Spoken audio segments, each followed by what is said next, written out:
ॐ सोमनाथाय नमः। ॐ मल्लिकार्जुनाय नमः। ॐ महाकालेश्वराय नमः।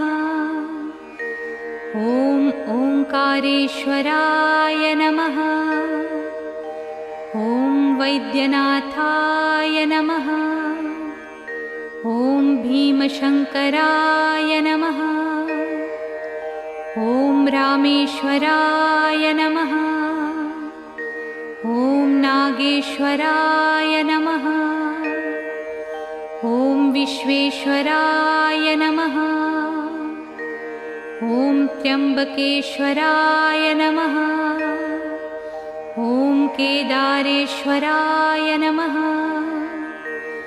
ॐ भुस्मेश्वराय नमः।